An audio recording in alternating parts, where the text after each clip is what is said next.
xaafadeedka ay soo saareen duubabka deegaanadan ay soo saareen ayaa meesha laga ka doonaa haddii alla idmo xildhibaanada ay soo saareen iyo duubabku ay soo saareen iyo waxgaradka beelaha degan deegaanka banaadir soo saareen ayaa halkan laga ka doonaa haddii alla idmo waxaana loo akrin doona waxaan ku garo akhrinta ka hor ka hadli doona meesha uga farsamo cali suli maya mikrofoonada codka gaabay si fiican loo maqlaano. Bismillahir Rahmanir Rahim. Ibrahim Ahmed mikrofoonada qofka Leela hadaba gobolka Banaadir meeshaan waxaa la yiri in la isku afgarta arrintaas inaysan munaasib ahayn jawaabdaas ma rabno si qaldan inaan u bixino dadka waa dadweynaha dadku waa dadkiisi waxaa laga rabaa si inuu u jawaabo wax ku aadan in duqa magaalada kaligiis lagu qotoniyo gobolladana waa badan yihiin deegaamadana waa badan yihiin waxay nala naqatay in jawaab laga bixiyo xumaana oo lama jeedno saas darteed waxaan ku soo dhaweehaynaa war-saxaafadeed la akhri doono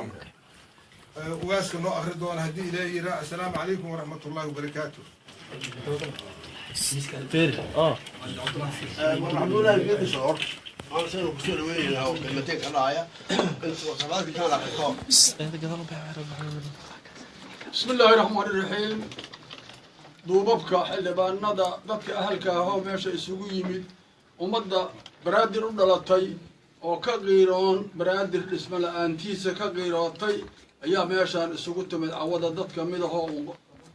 dad culus ah ilaahay halada soo culusya dadkaas wuxuu diidan yahay oo dhibsaha brandir dhismadiisa dadka dhibsayo dhamuun ka soo horjeeda qoftii dhibsayso oo la arkana waana dhibaysaa taas ma rabno waxna dhibayo inaan ma rabno wax dadka dhibaana u dhaweeyeen brandir wixii dhibaana waana dhibaya waxaan u jeednaa warqada la soo qoray oo madaxweynuhu uu soo qoray oo la leeyahay la xisaabtan iyo حساب حلم على يجودي الله سارا وحيالك أو شيء أو ورقدها سكوية إلا وحن أقعد الناي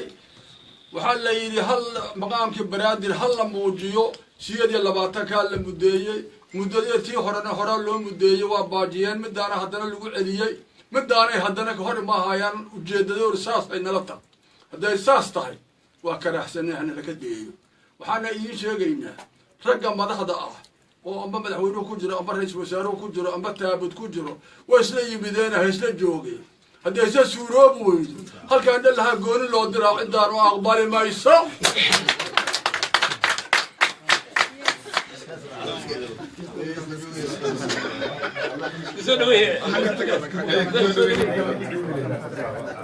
هذا لو أخذ أنا وصحفيت وأقنع يا وأصحاب الله وقصارة الميكروفون هذا هلو دبي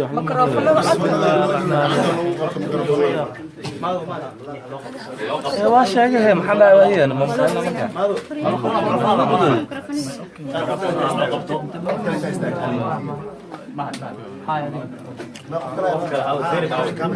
بسم الله الرحمن الرحيم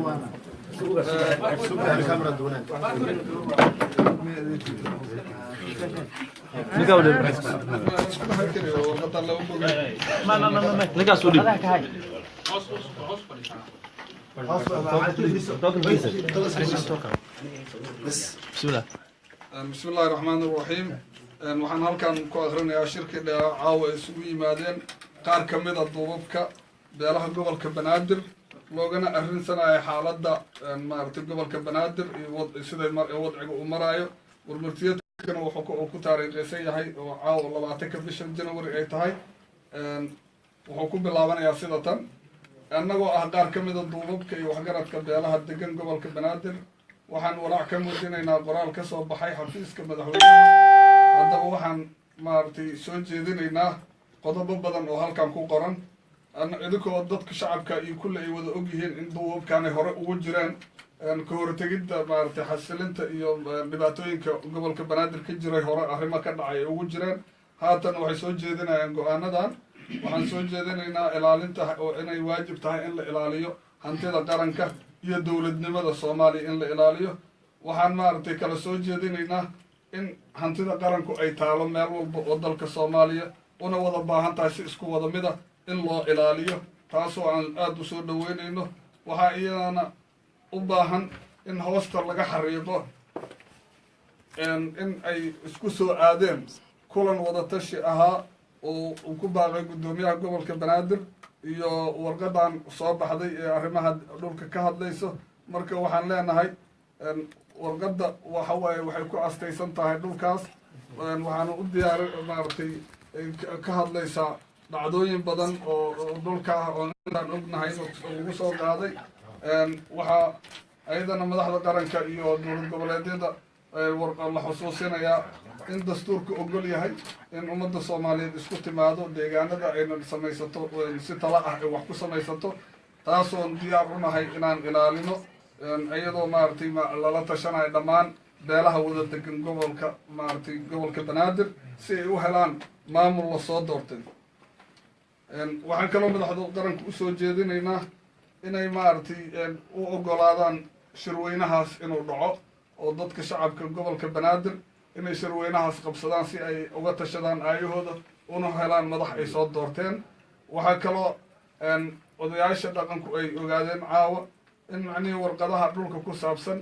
in aysan warqad rasmi ah oo arrintaas ku saabsan aysan soo gaarin duqa magaalada ahna guddoomiyaha gobolka. haddaba guntii gunaanadkii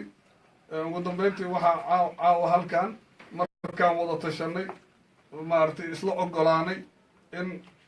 la magacaabo lana diyaariyo guddi ka kooban duubabka iyo waxgaradka beelaha dega gobolka banaadir, dhammaan beelaha dega gobolka banaadir,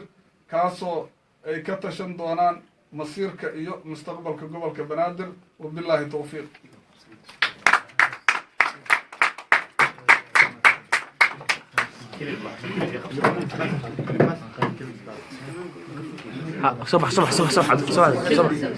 صباح خير لو سي ماشي لك صباح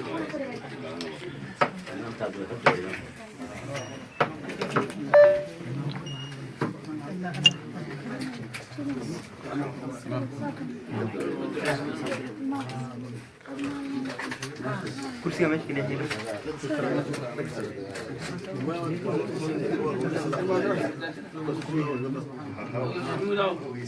waa kinta taagna